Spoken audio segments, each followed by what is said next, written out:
औज़ुबिल्लाहिमिनश्शैतानिर्रजीम बिस्मिल्लाहिर्रहमानिर्रहीम। आज हम पढ़ेंगे इंट्रोडक्शन ऑफ फिज़िक्स के बारे में। इससे पहले लेक्चर में हमने पढ़ा था कि 18th सेंचुरी में या उससे पहले जितने भी मैटर थे उनके बारे में अगर हम स्टडी करेंगे तो वो नेचुरल फ़िलासफ़ी कहलाएगा। उसके बाद 19वीं सेंचुरी में इस फ़िलासफ़ी के मुताबिक, नेचुरल फ़िलासफ़ी के मुताबिक साइंस को दो ग्रुप्स में डिवाइड किया गया था। एक फ़िज़िकल साइंस थी और एक बायोलॉजिकल साइंस थी। तो उसके बाद ये 19वीं सेंचुरी में इसके बारे में जो है वो स्टडी किया गया, फ़िज़िकल साइंस और बायोलॉजिकल साइंस के बारे में। तो इसमें हम देखेंगे सबसे पहले फ़िज़िकल साइंस के बारे में।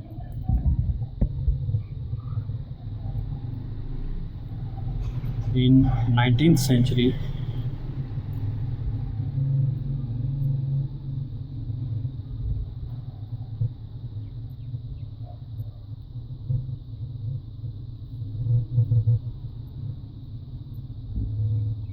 उन्नीसवीं सदी में नेचुरल फ़िलासफ़ी की बुनियाद पर फ़िज़िकल साइंस और बायोलॉजिकल साइंस को जो है वो स्टडी किया गया। इसमें फ़िज़िकल साइंस को आगे मज़ीद ग्रुप्स में जो है वो डिवाइड कर दिया गया था।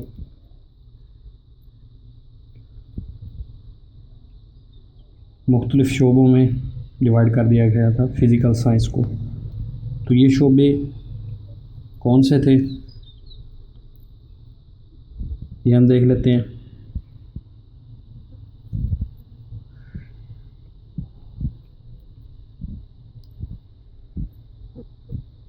जो कि नॉन लिविंग थिंग्स पर मुश्तमिल थे। एक फ़िज़िक्स है,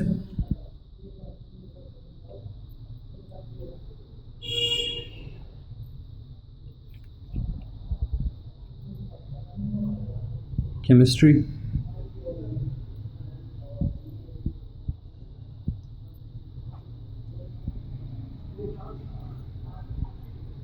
एस्ट्रोनॉमी,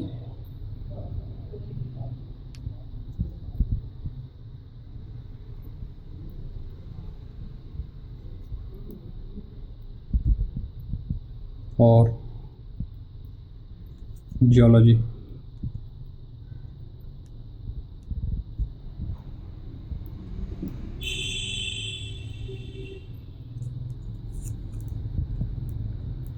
ETC यानी कि वो शोबे हैं जो फ़िज़िकल साइंस से लिए गए। तो इसमें सबसे पहले हम जिस बारे में पढ़ेंगे वो क्या है, फ़िज़िक्स है मेनली जो हम इसमें लेंगे।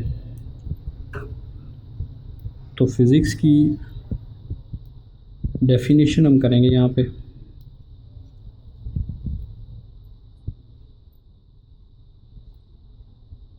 फ़िज़िक्स को हम कैसे डिफ़ाइन कर सकते हैं?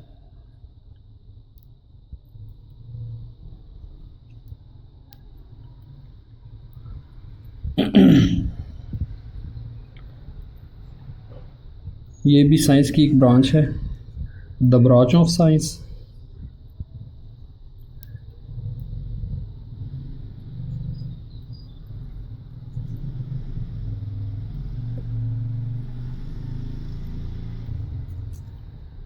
which deals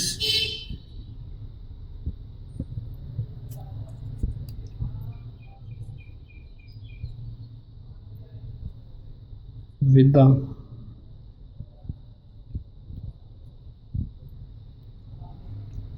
properties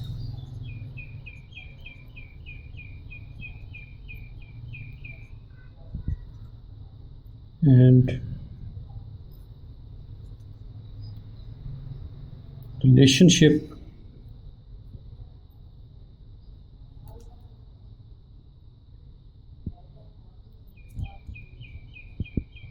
between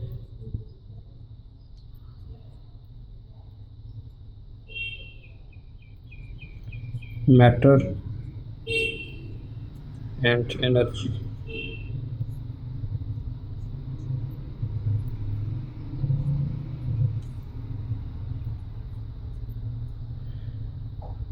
यानी कि साइंस की वो ब्रांच है जिसमें हम मादा और एनर्जी के दरमियान में रिलेशनशिप यानी कि ताल्लुक़ और इसकी खसूसियात के बारे में जो हम स्टडी करते हैं या डिस्कस करते हैं वो क्या कहलाती है, फ़िज़िक्स कहलाती है। ये भी एक साइंस की ब्रांच है। दरअसल हम इसमें इस डेफिनेशन में मेनली जो है ये किस बारे में डिस्कस करते हैं, मैटर और एनर्जी के बारे में।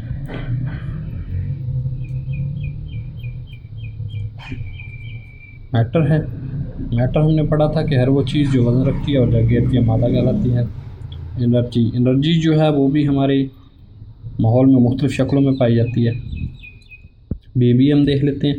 सबसे पहले मैटर किस किस चीज़ पर मुश्तमिल है, कौन कौन सी चीज़ों पर मुश्तमिल है।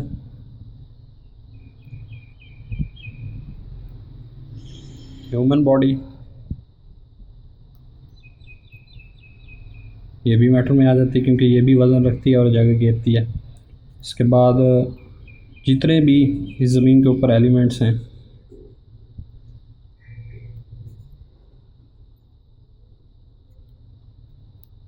या कोई और चीज़ें हैं, और एनी अदर एलिमेंट्स और एनी अदर सब्सटेंसेस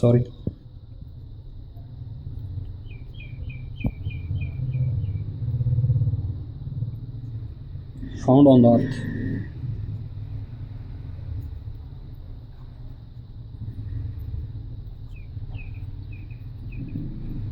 यानी कि ज़मीन के ऊपर जितने भी एलिमेंट्स हैं या दूसरे सब्सटेंस है वो किस में आ जाते हैं, मैटर में आ जाते हैं, क्योंकि वो जगह भी घेरते हैं और वज़न भी रखते हैं। जबकि एनर्जी जो है ये भी हमारे माहौल में मुख्तलिफ़ शक्लों में पाई जाती है, जैसा कि इलेक्ट्रिकल एनर्जी है,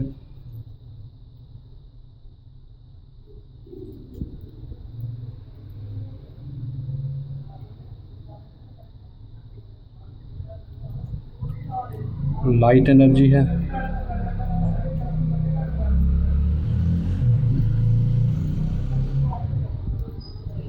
और हीट एनर्जी है।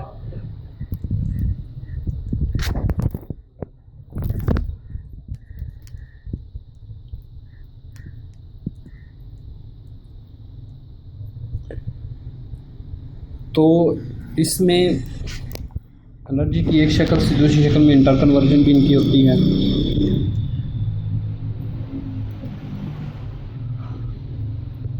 इंटर कन्वर्जन का मीनिंग क्या है कि ये एक शक्ल से दूसरी शक्ल में तब्दील की जा सकती है।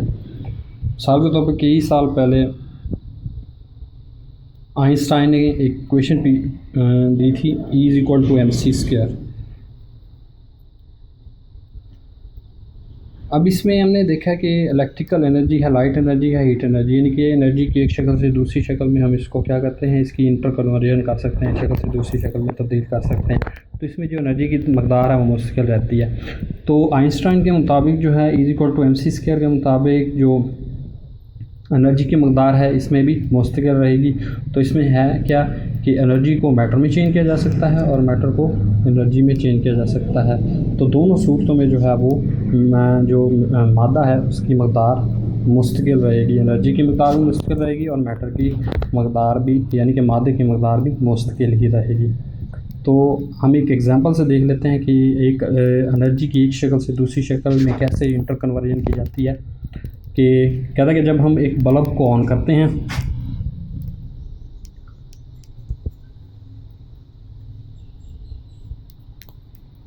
when the bulb is on,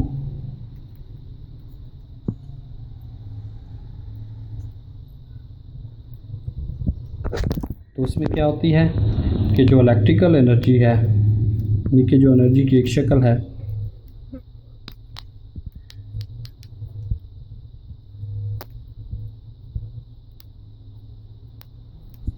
वो किस में चेंज होती है, लाइट एनर्जी में चेंज होती है।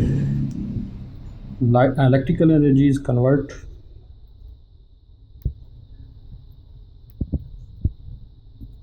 Into light energy.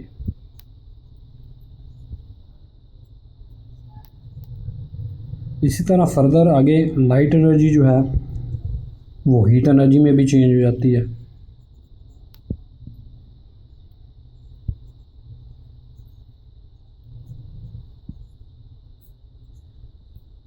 सिमिलरली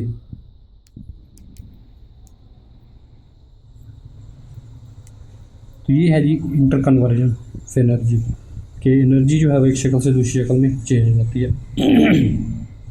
तो स्टूडेंट आज हमने डिस्कस किया फ़िज़िक्स के बारे में कि फ़िज़िक्स क्या है, इंट्रोडक्शन के बारे में। इसमें हमने डिस्कस किया कि 19वीं सदी में जो नेचुरल फ़िलासफ़ी उससे पहले दी गई थी, उसके मुताबिक जो है वो साइंस को दो हिस्सों में डिवाइड किया गया था। एक फ़िज़िकल साइंस है, एक बायोलॉजिकल साइंस है। बायोलॉजिकल साइंस में तो हम बेजान के बारे में जो है वो डिस्कस करते हैं, जबकि फ़िज़िकल साइंस में हम जो है वो बेजान के बारे में, चीज़ों के बारे में डिस्कस करेंगे। बेजान चीज़ों में इसके मुख्तलिफ शोबे आ जाते हैं फ़िज़िक्स के, फ़िज़िकल साइंस के, जिसमें फ़िज़िक्स है, केमिस्ट्री है, एस्ट्रोनॉमी है, जियोलॉजी है, वगैरह वगैरह।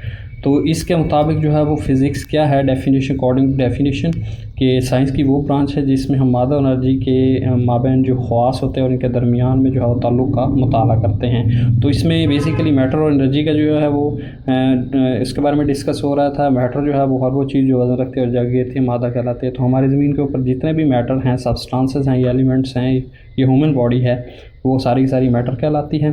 जबकि एनर्जी जो है, एनर्जी भी हमारे माहौल में मुख्तलिफ़ शक्लों में पाई जाती है, जैसे कि इलेक्ट्रिक एनर्जी, लाइट एनर्जी और हीट एनर्जी।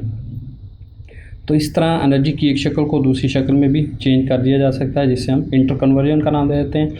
तो according to Einstein is equal to mc², इसकी जो कई साल पहले जो है इक्वेशन उसने दी थी, इसके मुताबिक जो है वो एनर्जी मैटर में चेंज हो जाती है और मैटर एनर्जी में चेंज हो जाता है, जबकि इसमें जो दोनों की जो मकदार है वो मुस्तकिल रहती है, यानी कि कम या ज़्यादा नहीं होती।